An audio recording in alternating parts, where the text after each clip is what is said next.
बुगलपुर नामक गांव में दो भाई रहते थे। उनके माता पिता का देहांत हो जाने के बाद सारा कामकाज दोनों भाइयों को ही संभालना था। बड़ा भाई रमेश बहुत समझदार था। वे धनी सेठ के यहाँ किराना की दुकान पर मुनीम का कार्य करता था, परंतु उसका छोटा भाई बबलू बहुत ही आलसी था। वे सारा दिन सोया करता था। देख बबलू, हमारे माता पिता के देहांत के बाद घर की सारी जिम्मेदारी हम दोनों पर है। जब तक हमारे माता पिता थे तब तक मैंने तुम्हें एक भी कार्य करने को नहीं कहा, परंतु अब तुम्हें हमारा कार्य संभालना चाहिए। भैया, अभी आप है ना, मुझे कार्य करने की क्या आवश्यकता है। आप भी तो हमेशा मेरा ख्याल पिता की तरह रखते हो ना। परंतु कब तक बबलू मैं अकेला कर पाऊंगा। दोनों का घर चलाना मुश्किल हो रहा है।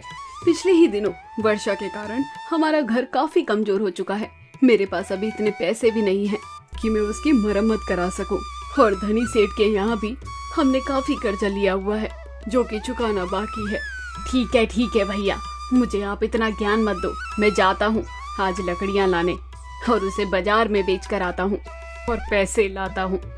ये कहकर बबलू जंगलों में जाता है। वहाँ जाकर वे थोड़ी देर तक लकड़ियाँ काटता है और फिर वहीं सो जाता है। अरे बाप रे, कितना समय हो गया, मैं तो आज जंगल में ही सो गया। भैया क्या कहेंगे कि इतनी लकड़ियाँ लाया। बस हे भगवान, चलो अब घर चलता हूँ। भैया को बोल दूंगा कि तेज बुखार हो गया था। यह सब कुछ सोचकर बबलू थोड़ी सी लकड़ियाँ लेकर घर की ओर चला जाता है। अरे बबलू, तू जंगलों की तरफ तो सुबह सुबह गया था, लेकिन शाम होने तक इतनी सी लकड़ियाँ लेकर आया है। कहीं वहाँ जाकर सो तो नहीं गया था। चल हट, तुझे क्या, मैं जाकर सोऊं या जंगल में जाकर लकड़ियाँ काटूं। बहुत दिनों तक ऐसे ही चलता रहता है। बबलू अपने आलस को त्याग नहीं पाता है। वे हर रोज जंगल में जाकर सो जाता है। एक दिन अचानक से रमेश की तबीयत खराब हो जाती है, जिस कारण से वह अब काम पर नहीं जा पाता। पैसों की कमी के कारण रमेश का इलाज करा पाना मुश्किल होता है। यह सब देखकर बबलू धनी सेठ के यहाँ जाता है। सेठ जी, मेरा भाई बहुत बीमार है। उसके इलाज के लिए मुझे 2000 रुपए की आवश्यकता है, जिस कारण से मैं अपने भाई का इलाज करा पाऊँ। देख बबलू, तुम दोनों भाइयों ने आज तक मुझे मेरे पुराने पैसे भी वापस नहीं किए हैं जो तुम्हारे पिता ने उधार लिए थे। रमेश मेरे यहाँ कार्य करता है, इससे केवल कुछ ही पैसे मेरे पूरे हो पाए हैं। मैं आपका पूरा पैसा चुका दूंगा, जो भी होगा। तुम और पैसा चुकाओगे?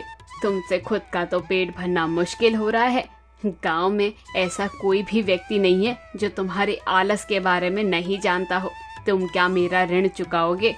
बबलू गांव के बहुत लोगों से पैसा मांगता है, परंतु उसके आलसपन के कारण गांव का कोई व्यक्ति उसे पैसा नहीं देता है। भैया ठीक कहते हैं कि मुझे अब मेहनत से ही कार्य करना चाहिए। बबलू जमींदार से काम मांगने जाता है। जमींदार जी, आप मुझे काम पर रख लो, मुझे काम की आवश्यकता है।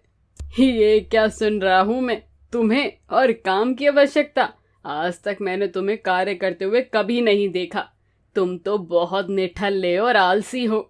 नहीं जी, अब मैं मेहनत और लगन से काम करना चाहता हूँ। मेरे भाई के इलाज के लिए मैं पैसे इकट्ठा करना चाहता हूँ। मुझे रुपयों की बहुत आवश्यकता है। नहीं बबलू, मैं तुम जैसे को काम पर नहीं रख सकता। यदि मैंने तुम्हें काम पर रख लिया तो तुम्हें देखकर बाकी और मजदूर भी काम चोर हो जाएंगे, इसलिए तुम कहीं और अपना काम देखो। तो आप मुझे 1 महीने के लिए 5000 रुपए दे दीजिए, बाद में भैया वापस कर देंगे। तुम्हारे सर पे तो पहले ही धनी राम सेठ का भी बहुत कर्जा है, पहले उसका कर्ज तो चुका कर आओ। मैं तो तुम्हें ना काम पर रखूंगा और ना एक भी पैसा दूंगा। आज तक मैंने अपने भैया की बात नहीं सुनी, इसी कारण से गांव वाले मेरी मदद नहीं करने चाह रहे हैं। परंतु मैं अपने भाई का इलाज करवाऊंगा। मैं पूरी मेहनत और लगन से पैसा कमाकर अपने भाई को हॉस्पिटल में ले जाऊंगा। ऐसा दृढ़ निश्चय करके वे जंगल की तरफ जाता है। वहाँ वे सुबह से लेकर शाम तक लकड़ियाँ काटता है। बबलू 2 दिनों तक पूरी लगन के साथ कार्य करता है, जिस कारण उसे 5000 रुपए की आमदनी होती है। वे अपने भाई को लेकर हॉस्पिटल जाता है तथा वहाँ उसका इलाज करवाता है। ये तो अच्छा हुआ, आप इन्हें सही समय पर ले आए। यदि 1-2 दिन का और समय निकल जाता तो इनकी जान चली जाती। हे भगवान, ऐसा भाई सभी को दे जो विपदा आने पर अपने भाई के लिए इतना सब कुछ कर सके। बबलू, तुमने मुझे इस उम्र पर अपना कर्जदार बना दिया। तुम्हारा ये एहसान मैं कभी नहीं भूल पाऊंगा। नहीं भैया, कर्जदार तो मैं हूँ आपका। इतने समय से आप मुझे ये एहसास नहीं होने दे रहे थे कि आप किन किन मुश्किलों से होकर मुझे खिला पिला रहे हैं। मैंने अब इस दुनिया को समझा है, बिना मतलब के कोई भी किसी की सहायता नहीं कर सकता। मेरा भाई अब तो बहुत समझदार हो गया है। हाँ भैया, मैं अब खुद से मेहनत करके कार्य करूंगा ताकि हम एक नया घर खरीद सके। कुछ वर्षों तक दोनों भाई बहुत मेहनत और लगन के साथ कार्य करते हैं, जिस कारण से वे बहुत बड़ा घर खरीद लेते हैं। अब उन दोनों की शादी हो जाती है। अब वे दोनों भाई बहुत खुश रहने लगते हैं।